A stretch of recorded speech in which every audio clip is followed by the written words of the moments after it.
Reuters. The ship was put on the market for £30 million, but the government struggled to find a buyer for it. The Basra Breeze is a serene sight. The king-size bed is made, the silk curtains around it drawn back, and the gold-rimmed bathroom is home to a barber's chair that awaits its occupant. The vessel, equipped with a presidential suite comprising Saddam's private quarters, dining rooms and bedrooms, as well as 17 smaller guest rooms, 18 cabins for crew and a clinic, was put on the market for $30 million. Rocket launchers, swimming pools, a theater, a secret passage to a submarine and a helicopter landing pod also feature. It has been decorated in Arabesque style, with mahogany carvings, gold tap fittings and brightly colored carpets. But the Iraqi dictator never actually boarded the 82-meter, 270-foot ship, which will now be used by the pilots who guide shipping in and out of the port of Basra after the government failed to find a buyer. Governments that have succeeded him have been struggling to find a use for the ship. Since Iraq got it back in 2010 following a court battle, it has been mostly moored in the main southern city in the country.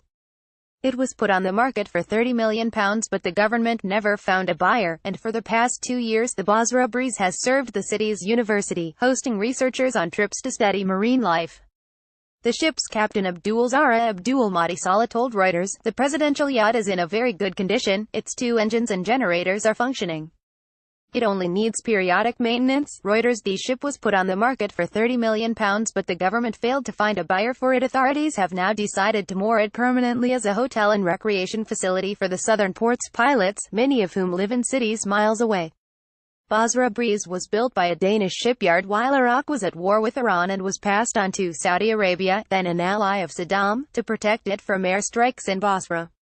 The kingdom, which saw relations sour with Saddam after Iraq invaded Kuwait in 1990, then handed the vessel over to Jordan. The boat disappeared off the radar until Iraq tracked it down in the French resort of Nice, where it was seized and sent home.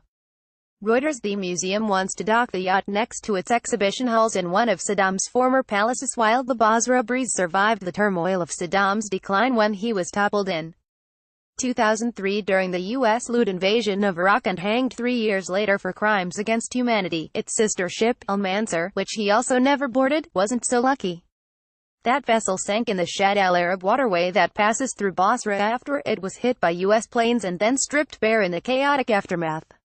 Ali Hussein, a port pilot who guided the yacht at the time, said, "I told the captain of the yacht, who was a brigadier, to get rid of the military uniforms of the crew, weapons and munitions, and pose as civilian ship in case it is caught by the American warships." In regards to the future of Basra Breeze, the city's museum has not given up hope of persuading the port to allow it to dock the vessel next to its exhibition halls in one of Saddam's old palaces overlooking the Shatt al-Arab.